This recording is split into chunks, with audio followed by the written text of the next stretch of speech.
جنتی کا جنازہ۔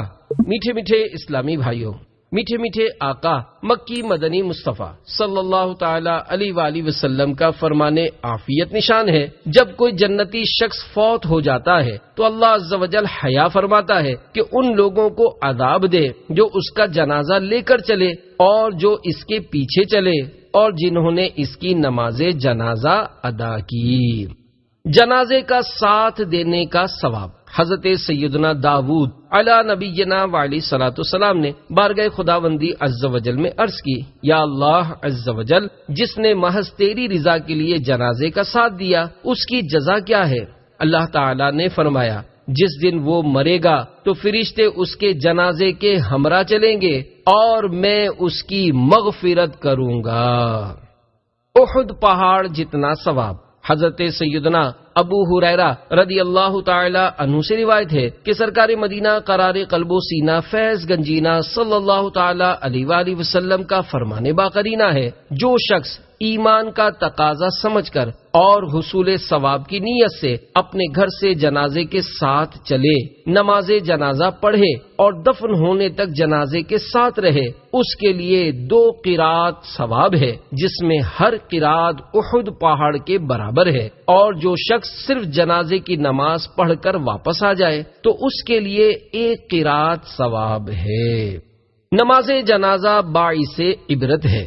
حضرت سیدنا ابو ذر غفاری رضی اللہ تعالی عنہ کا ارشاد ہے، مجھ سے سرکار دو عالم نور مجسم شاہ بنی آدم رسول محتشم صلی اللہ تعالی علیہ وآلہ وسلم نے فرمایا، قبروں کی زیارت کرو تاکہ آخرت کی یاد آئے، اور مردے کو نہلاؤ کہ فانی جسم یعنی مردہ جسم کا چھونا بہت بڑی نصیحت ہے، اور نماز جنازہ پڑھو تاکہ یہ تمہیں غمگین کرے، کیونکہ غمگین انسان اللہ عز و جل کے سائے میں ہوتا ہے اور نیکی کا کام کرتا ہے۔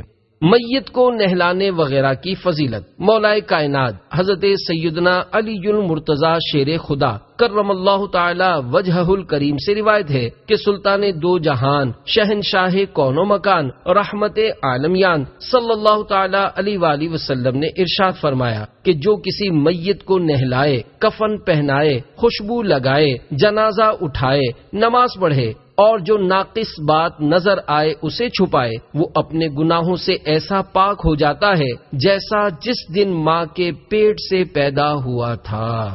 جنازہ دیکھ کر پڑھنے کا ورد۔ حضرت سیدنا مالک بن انس رضی اللہ تعالی عنہما کو بعد وفات کسی نے خواب میں دیکھ کر پوچھا، ما فعل اللہ بکا، یعنی اللہ عز و جل نے آپ کے ساتھ کیا سلوک فرمایا؟ کہا، ایک کلمے کی وجہ سے بخش دیا جو حضرت سیدنا عثمان غنی رضی اللہ تعالی عنہ جنازے کو دیکھ کر کہا کرتے تھے، وہ کلمہ یہ ہے، سبحان الحی الذی لا یموت، یعنی وہ ذات پاک ہے جو زندہ ہے، اسے کبھی موت نہیں آئے گی، لہذا میں بھی جنازہ دیکھ کر یہی کہا کرتا تھا۔ یہ کلمہ کہنے کے سبب اللہ عز و جل نے مجھے بخش دیا۔ سرکار صلی اللہ تعالی علیہ وآلہ وسلم نے سب سے پہلا جنازہ کس کا پڑھا؟ نماز جنازہ کی ابتدا حضرت سیدنا آدم صفی اللہ علی نبینا وعلیہ الصلوۃ والسلام کے دور سے ہوئی ہے۔ فرشتوں نے سیدنا آدم صفی اللہ علی نبینا وعلیہ الصلوۃ والسلام کے جنازہ مبارکہ پر 4 تکبیریں پڑھی تھیں۔ اسلام میں وجوب نماز جنازہ کا حکم مدینہ منورہ زادہ اللہ شرفا و تعظیما میں نازل ہوا۔ حضرت سیدنا اسعد بن زرارہ رضی اللہ تعالیٰ عنہ کا وصال مبارک ہجرت کے بعد 9ویں مہینے کے آخر میں ہوا، اور یہ پہلے صحابی کی میت تھی جس پر نبی اکرم صلی اللہ تعالی علیہ وآلہ وسلم نے نماز جنازہ پڑھی۔ نماز جنازہ فرض کفایہ ہے۔ نماز جنازہ فرض کفایہ ہے، یعنی کوئی ایک بھی ادا کر لے تو سب بری الذمہ ہو گئے، ورنہ جن جن کو خبر پہنچی تھی اور نہیں آئے وہ سب گناہگار ہوں گے۔ اس کے لیے جماعت شرط نہیں، ایک شخص بھی پڑھ لے تو فرض ادا ہو گیا، اس کی فرضیت کا انکار کفر ہے۔ نماز جنازہ میں 2 رکن اور 3 سنتیں ہیں۔ 2 رکن یہ ہیں، نمبر 1 4 بار اللہ اکبر کہنا، نمبر 2 قیام۔ اس میں 3 سنت مؤکدہ یہ ہیں، نمبر 1 ثنا، نمبر 2 درود شریف نمبر 3، میت کے لیے دعا۔ نماز جنازہ کا طریقہ حنفی۔ مقتدی اس طرح نیت کرے، میں نیت کرتا ہوں اس جنازے کی نماز کی واسطے اللہ عز و جل کے، دعا اس میت کے لیے پیچھے اس امام کے۔ اب امام و مقتدی پہلے کانوں تک ہاتھ اٹھائیں اور اللہ اکبر کہتے ہوئے فوراً حسب معمول ناف کے نیچے باندھ لیں اور ثنا پڑھیں۔ اس میں وَتَعَالَى جَدُّكَ کے بعد وَجَلَّ ثَنَاؤُكَ وَلَا إِلَٰهَ غَيْرُكَ پڑھیں، پھر بغیر ہاتھ اٹھائے اللہ اکبر کہیں، پھر درود ابراہیم پڑھیں، پھر بغیر ہاتھ اٹھائے اللہ اکبر کہیں اور دعا پڑھیں۔ امام تکبیریں بلند آواز سے کہے اور مقتدی آہستہ۔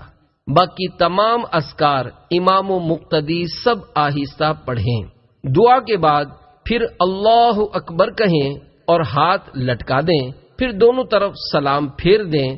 سلام میں میت اور فرشتوں اور حاضرین نماز کی نیت کرے، اسی طرح جیسے اور نمازوں کے سلام میں نیت کی جاتی ہے۔ یہاں اتنی بات زیادہ ہے کہ میت کی بھی نیت کرے۔ صلو علی الحبیب صلی اللہ تعالی علی محمد۔